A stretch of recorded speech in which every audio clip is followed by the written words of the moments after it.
Hello, welcome to Pop Along RC, the RC car channel dedicated to RC car racing, and today we are talking about one of my favourite RC cars. In fact, it is my favourite RC car, and that is the Tamiya Mini.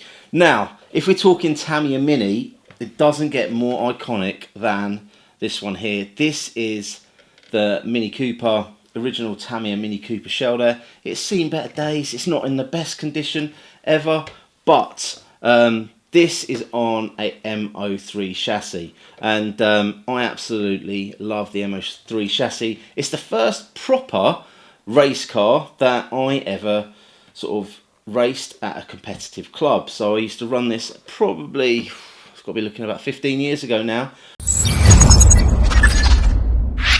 That's where it started 15 years ago. However, when we started the Pop Along RC journey, after COVID, when clubs started to open up again, we dusted off a few of these old minis and we got ourselves back on the track.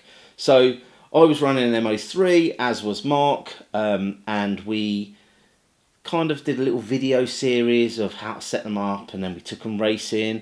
At the time we were limited to where we could race, so we did some parking lot racing over at Milton Keynes.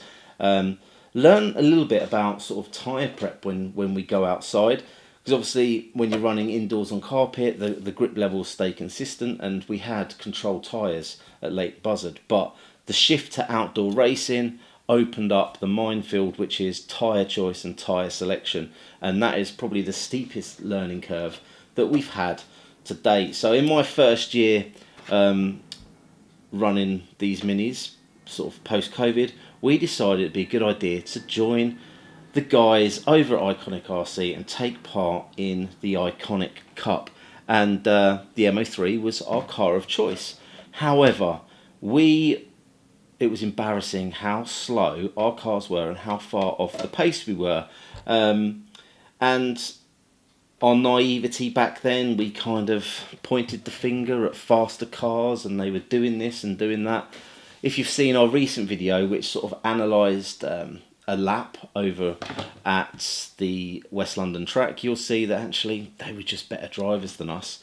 So my first year running the minis in the Iconic Cup, and I was sitting, I think I was middle to bottom of the C final, whereas this year I'm currently running an MO5, which seems to be the car of choice.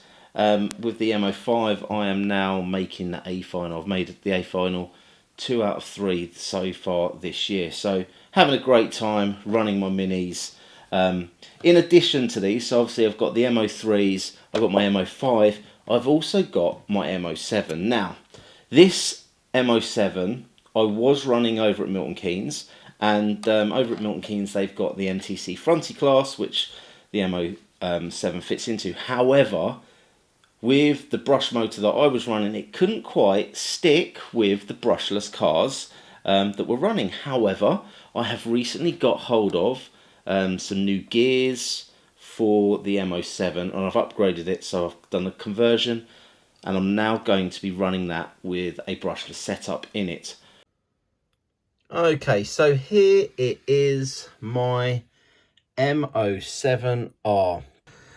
There's a few people that have run these at the MTC Nationals in the front wheel drive class, and the reason that I haven't is because I don't have the gearing set up to run a brushless motor. The Factory Pro over ratio gear set for the Tamiya MO5, MO7 and MO8. So within this gearbox we have this piece here which attaches to the pinion, and these are the stock gears that you get in the car. Now if you are familiar with Tamiya, you'll know this is a 0.6. We have got a conversion which would take it to a 48 dp, which means it opens up a lot more options for pinions. So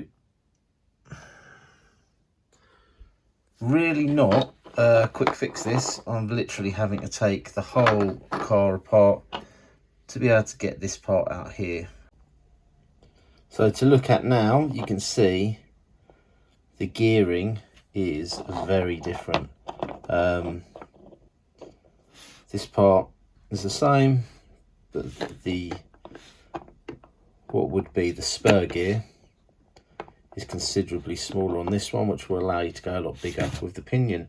And that is how you get your gearing set for brushless when running the Tamiya M chassis cars.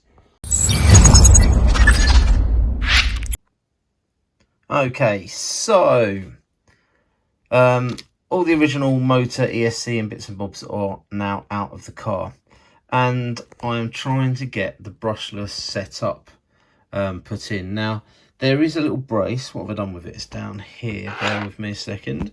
This little brace down here goes in there like so. Okay, the problem I've got is when it goes in there like so, the wires on the motor do not fit through this space.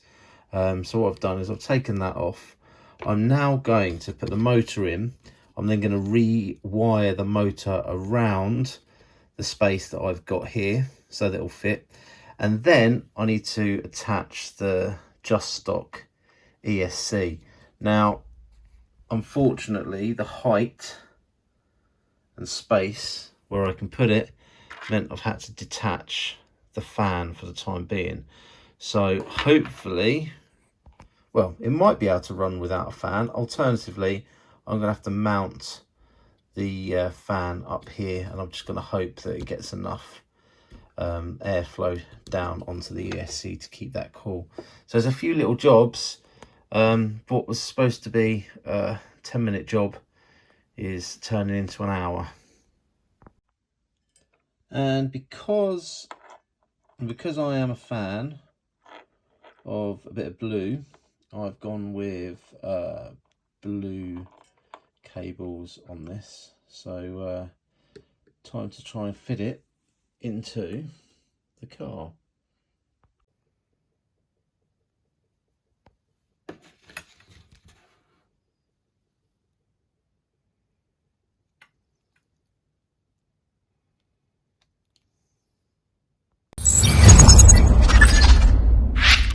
And in addition to that, I have a second project, which is the Yeah Racing M07 race, what was it, conversion kit or something like that. It's an interesting piece of kit. So to look at, it kind of looks a bit like a touring car. However, it's still got the original M07 gears in it, but they're all open, they're all exposed. I'm thinking with the carpet pubes, it's probably going to get clogged up. But do you know what? It's going to be an interesting project. So if you're interested in seeing me getting my M07's brushless and obviously this Yeah Racing M07 conversion up and running, do like and subscribe, because that is going to be another little project that we got coming here.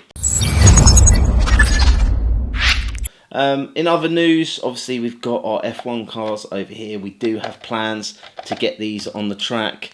I've also got my six-wheeler there, which is still work in progress, but again, hopefully looking to get that on the track very soon. I've also got a third one of these, which I'm trying to get ready for the Iconic Cup, but I haven't sorted it as yet. But work in progress. We've got so much stuff planned for the channel. We're going to continue with our on-road racing. For me, it's all about the minis. For Mark, he's going to be pushing on with his LMP journey. But the next big venture for us is the Pop Along GP over at Mill End. Again, this is going to be a super fun event. Having a laugh with your mates, playing with toy cars, with a bit of racing thrown in. Not to mention an amazing barbecue. And if you're a regular to the channel, you will know that Mark and I do love a bit of barbecue food. I actually have got a bit of prep to do because I need to get ready for racing. My next race is going to be with my Tamiya trucks. Again, we're running those on the TT01E chassis. We've got complete guides for those in our videos. So if you're interested in the Tamiya truck racing, do check out the links in the description down below. Anyway, if there's anything we can help you with or anything you want us to create content for, please pop it in the comments down below and we will do our best to accommodate you guys, and hopefully you enjoy what we put out there. and see you again soon.